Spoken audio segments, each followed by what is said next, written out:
Hi everyone, it's Paul and Eula here from Rawsome Healthy, and today we want to talk to you about a very interesting place and what we actually learned there.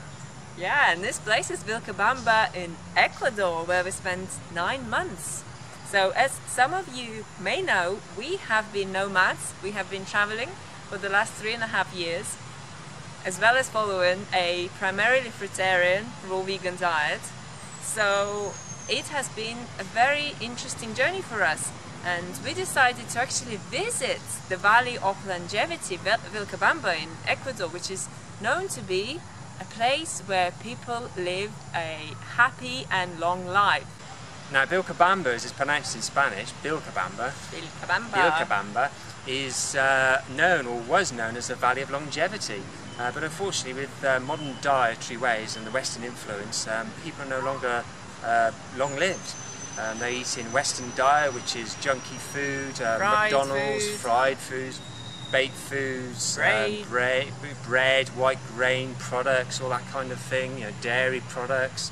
So unfortunately people aren't as long lived anymore, but we did get a chance to speak to people from there who could tell us, or did tell us, stories about people who were long lived in the past, and they could live well over 100 years old, 110 years old as well. We came across one person who had lived.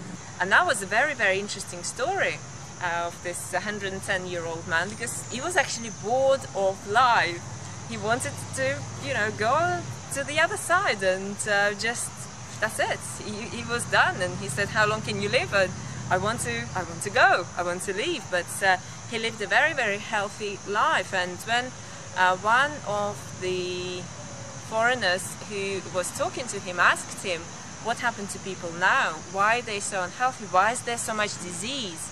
He said that when I lived in my youth, the way I was brought up, the way people lived, there was nothing white in a village. There was no white bread, no white pasta, no white rice, no white sugar, no processed salt. There was no processed food, and they lived on produce from their own garden mostly. And they had very healthy fruit and vegetable diet. He said that their diet was very, very low in meat. Actually, once a year, he said, they would kill a pig and the whole family would eat it for Christmas. So that was their treat. Otherwise, it was a diet based upon plants, primarily plants. And they do follow a high carbohydrate and low fat diet there. Now, apart from eating a healthy diet, which they used to do in the past, the people still there to this day have a very close community, a very close friendships with each other. Very social people, and you tend to find that they're very relaxed. And another thing that we noticed by looking at all the people there is that they're very consistent and very, very committed. So they're very strict about what they do. So they will have certain routine, they will have certain hours. They're very active. They're all very, very active. They move around.